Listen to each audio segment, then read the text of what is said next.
In high school, I really struggled with procrastination. I couldn't focus for more than 30 minutes of studying without getting distracted, and as a result, I graduated with a D+, equivalent to a 1.3 GPA. I left high school and I was depressed. I didn't know what I wanted to do with my life. I fell into a dead-end job stacking shelves at a supermarket, doing night shifts from 9 at night until 4 in the morning, but honestly, I didn't enjoy my job. I didn't enjoy my life. I knew that I was capable of achieving so much more than what I was doing. And then one morning I woke up and I thought, hey, why don't I have a go at university? And after sitting on the idea for a while, I thought, but this time I've got to give it absolutely everything. A few more weeks went past and I started to increasingly warm to the idea of going to university. But then it got me thinking, how does an A grade student actually get A grades? I went on to spend 3 years studying high performance students, their behavioural traits, their morning and nighttime routines, their daily schedules, their daily habits, their intrinsic motivations, their extrinsic motivations, and eventually after studying high performance people for so long, I was ready. I was ready to put into practice everything I had learned, and I finally mustered up the courage to apply for university. So fast forward a few years and I graduated with a first class honours degree, and I also graduated in the top 5% of my class. And with the undergraduate degree classification in the United Kingdom, anything above 70% is equivalent to a 4.0 GPA, and I managed to achieve an average of 75.5%. So at high school I graduated with a 1.3 GPA, and at university I graduated with a 4.0 GPA. So what did I do differently? What happened in those years in between? Well, I spent years studying exactly how high performance people become high performance people, but more specifically, how high performance students become high performance students. So what exactly do they do differently that differentiates them from an average performing student? And the easy answer is they study more, right? But that's a bit of a cop-out because it's fairly obvious that on average, someone who is getting good grades will probably study more than someone who is getting poorer grades. But I eventually boiled it down to 7 habits because, as Aristotle said, 90% of everything you do is the result of habit. So these are 7 incredibly powerful habits that I noticed that the vast majority of high performance students have implemented into their daily lives that help them achieve high grades consistently. And that's important, consistently. Every exam, every assignment, every presentation. And if you implement these habits into your life, you too can be in the top 5% of your class, just like I implemented these into my life, and I managed to transform my grades into a 4.0 GPA. Habit number 1. When high performance students study, they enter into a flow state. Have you ever been so involved in a task where you're so in the zone that you completely lose track of time? You can stay 100% laser focused on that one task for hours, and you're so focused on that task at hand that you even forget to eat. Now, this is a concept originally named in 1975 by psychologist Mihai Csikszentmihalyi, outlining his theory that a flow state is a state of concentration or complete absorption with the activity at hand and the situation. It is a state in which people are so involved in an activity that nothing else seems to matter. In an interview with Wired magazine, Csikszentmihalyi described flow as being completely involved in an activity for its own sake. The ego falls away, time flies. Every action, movement, and thought follows inevitably from the previous one, like playing jazz. Your whole being is involved, and you're using your skills to the utmost. And when you're in the state of flow, you are completely focused on the task at hand. You forget about yourself, about others, about the world around you. You lose track of time. You feel happy and in control and become creative and productive. And now imagine this. Imagine if you could actively turn on this level of focus, almost like flicking on a switch every time you sit down to study. What if I told you that you can train yourself to reach this flow state? Because that's exactly what high performance students are able to do. They have trained themselves to enter this state of flow where nothing else matters, only the work they are doing in front of them. So how do you train yourself to enter into a state of flow?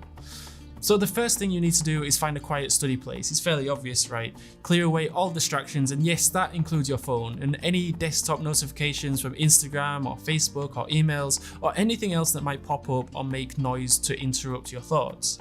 I also find it helpful to have a clear desk, even if that means sweeping papers that I don't need immediately into a folder to be sorted through later. And actually, all the habits that I'm going to go through in this video will help you reach that flow state. And once you hit that flow state, particularly when you're able to just switch it on every time you study, it's an absolute game changer. And that's how I was able to transform my grades from a 1.3 GPA to a 4.0 GPA. I was able to train myself to reach this state of flow whenever I needed to. And that leads us on to habit number 2.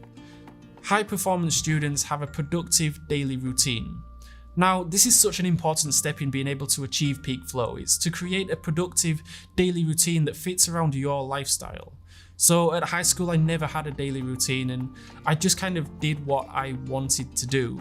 I woke up, rushed to the bathroom, grabbed something to eat on the way out of the door and hurried to school because often in the morning I would be late. And that was pretty much my morning routine at high school. So there was no structure there. At university, that all changed though. So when I finally created a routine for myself, it reduced the need to make decisions throughout the day. And it enabled me to know exactly what tasks I needed to do for that day. So for example, as soon as I woke up, I would go to the gym straight away. So I would train my body to know that that's just what I do. That's just what my body does. I wake up and I go to the gym. It's non-negotiable, no questions asked. And I didn't have to contemplate or think too much about things. I just did it. And after a few weeks, it was hard, but after a few weeks of implementing the habit of going to the gym in the morning, it became standardized and it became a lot easier as a result. So my daily routine at university was pretty straightforward. I'd wake up at 5 AM, leave the house at 6, arrive at the gym at 6:30, then go to the library at 7:45. I'd go to class at 9, finish at 3, go to the library again at 3:30. I'd go home at 6, usually to do some video editing for this channel, and then spend time relaxing at 8 and be in bed by 9. And that was pretty much my routine 7 days a week throughout university. Habit number 3.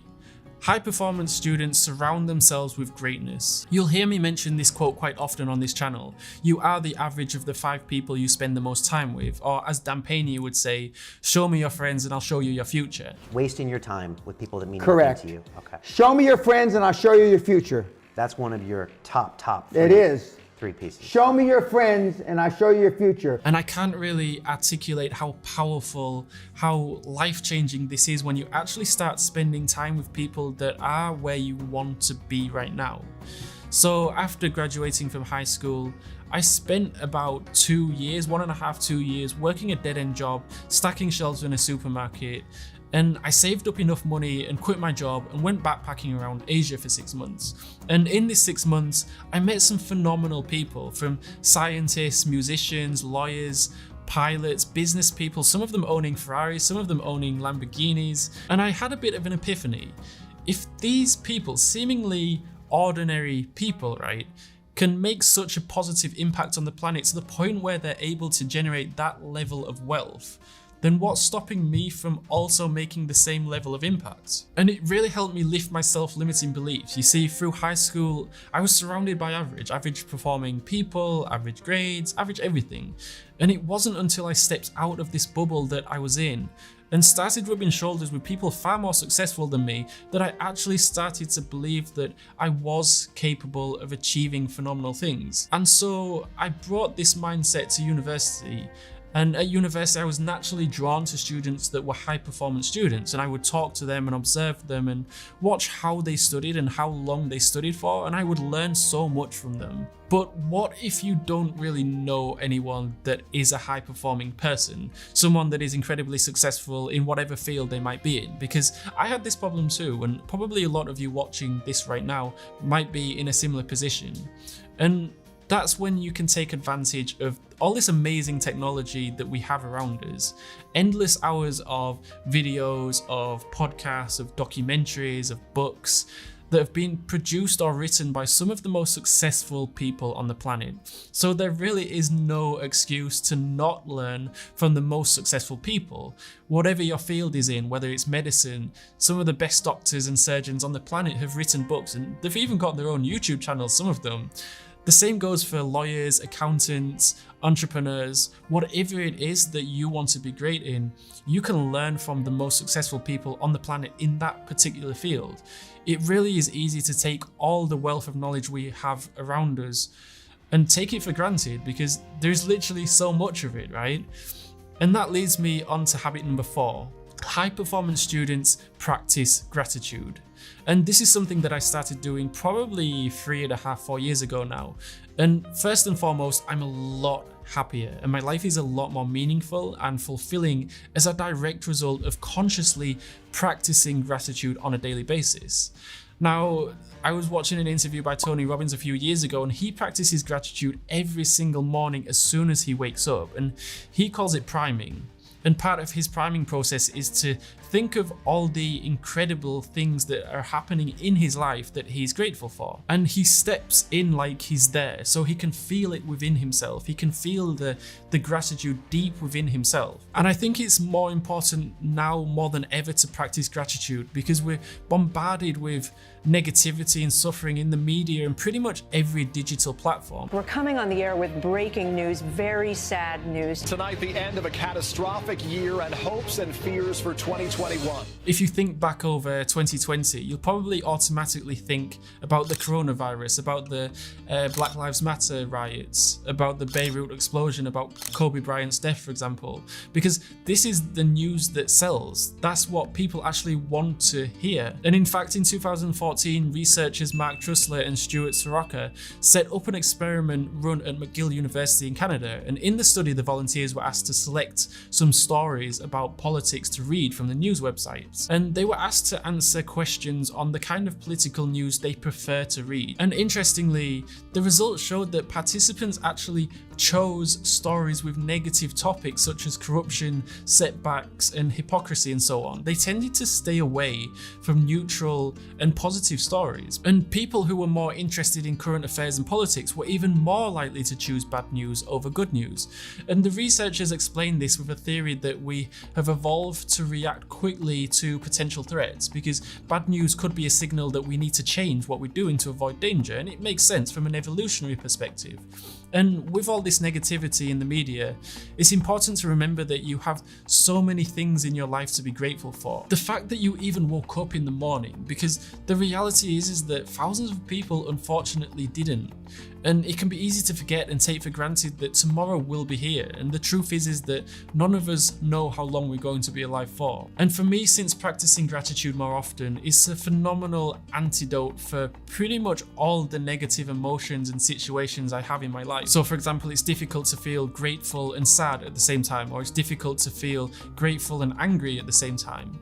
And there's a video on YouTube where Tom Bilyeu is interviewing Ed Mylett, and Ed Mylett, if you didn't know, is a peak performance coach, author, and entrepreneur. And in the interview, he talks about how everyone has something to be grateful for, everyone, even if you don't think that you do. I had a really good friend of mine, I went to lunch, and he goes, let me ask you a question, honestly. Right now, what are you grateful for? And at the lunch, I said, Jack, nothing, brother. There's nothing good in my life right now. And I'm not exaggerating this to you when I tell you this, and this is a factual story. As I'm mouthing these words, two people walked in with an older man. Both of them clearly were fighting cancer somehow. Both had lost their hair. One of the ladies had a bonnet on, and they were barely moving in. Both walked by our table and gave me the most warm greeting, the warmest smile as a stranger. And he goes, that's pretty freaking pathetic. You can't find anything in your life to be grateful for right now. And if you can stack gratitude, even more so when you don't think things are going that well for you, if you can stack gratitude during these times, then your life is going to be so meaningful and abundant when you do manage to turn things around, when there are even bigger external things to be grateful for. And I'm slowly wiring myself to really think about the small things, just like being able to attend university, for example, because there are millions of people out there that would have loved to go to university, but they don't have the opportunity to. And other things like having good health, for example, or having an apartment to live in, or having a group of supportive and positive people around me that allow me to keep growing and staying on track. And as a result, because I am happier and I am more productive, and because I am more productive, I can get more studying done, and I can also get more work done, and then I just achieve more in general. Habit number 5. High-performance students are willing to pay the price. And if you ask any of your classmates, any of your friends, even anyone at your university, if you ask them what grade they want to graduate with at university, they'll probably all say they want to graduate with a 4.0 GPA, right? Or the equivalent of a 4.0 GPA. And a lot of them will also probably say that that's what they're aiming for. But I can bet that the vast majority of them are not willing to pay the price to sacrifice what needs to be sacrificed in order to get to that top 5% or even that top 1%. And I was in that position at university because I knew what I needed to do to give up in order to achieve a 4.0 GPA. And I knew that I would spend so much time studying that my social life would have to be cut down, and that my time in the gym would have to be cut down, that the time I spent running a couple of businesses that I had to be reduced, resulting in having less of an impact and having less money to spend. But I made that decision before I was even accepted into university. I made that decision that I was willing to do that it was worth it to sacrifice all of those things. Habit number 6, high performance students adopt a growth mindset. They never stop learning and striving to become better every single day. Just small incremental improvements day by day that snowball into huge results over 1, 2, even 5 or 10 years. So there's a book called Rich Habits, The Daily Success Habits of Wealthy Individuals, written by Thomas Corley. And I've mentioned this book a couple of times in other videos, but it's really interesting because the author spent 5 years studying daily activities of 233 wealthy people and 128 people in poverty, and he realized that there was a huge difference between the daily habits of the wealthy and the daily habits of the poor. And he found that one of the biggest differences between the wealthy and the poor was that the wealthy group had adopted a growth mindset. And he found that 88% of them said that they devoted at least 30 minutes a day to either education or self-development through reading. And he also found that most of them preferred to read non-fiction rather than fiction, so biographies, history, and self-help books. And at university, I noticed the same thing. The students that were working at a 4.0 GPA level, they were all hungry for knowledge. They were all eager to learn and improve their grades and just generally improve themselves in every way that they could. And so they enjoyed reading and watching documentaries and listening to podcasts. And it makes sense because the more knowledgeable you become, the better decisions you can make and the more successful you can be. The next time you fail an exam, don't see it as a failure. Instead, adopt a growth mindset and be brutally honest with yourself and ask yourself, what could you have done better and what could you improve for the next exam? Habit number 7, high performance students know exactly what they want. At university, I knew exactly what I wanted. I made a decision that I would do whatever it took in order to graduate with a 4.0 GPA. And if that meant studying 12, 13, 14 hours a day sometimes, then so be it, because my grades at high school were so bad, at least in terms of what I was capable of, and I felt so defeated and depressed. This was my last chance, the last opportunity I'd get to make up for it. And I was 100% clear and 100% focused on what I wanted to get out of university. But a lot of students, they don't get what they want because they don't know what they want. So I knew exactly what I wanted, but I had to set some daily goals and put some daily habits in place in order to achieve it. So one of my goals was to study for at least 8 hours a day, 6 days a week. And on the 7th day, I'd study for 4 hours. So whatever happened, I would always study for at least 8 hours. Now during exam time, I would often be studying for 12 or 13 hours, but even after exams, when everyone else was relaxing, I'd still be getting 8 hours in and preparing for the next set of exams. Even if those exams were in 2 or 3 or 4 months, I'd still start preparing for them. And if you like this video, I'm going to be making a lot more like this, not only on this channel, but also on my second channel. So I recently made a video similar to this called 7 Habits of a 4.0 GPA Student. You can click on the video on the screen to watch it right here. And if you like this kind of video or you prefer my normal motivational videos, let me know in the comments, or even just give this video a like, because it's really helpful in gauging what kind of videos you guys want to see more of. So thank you so much for watching, and I'll see you in the next video.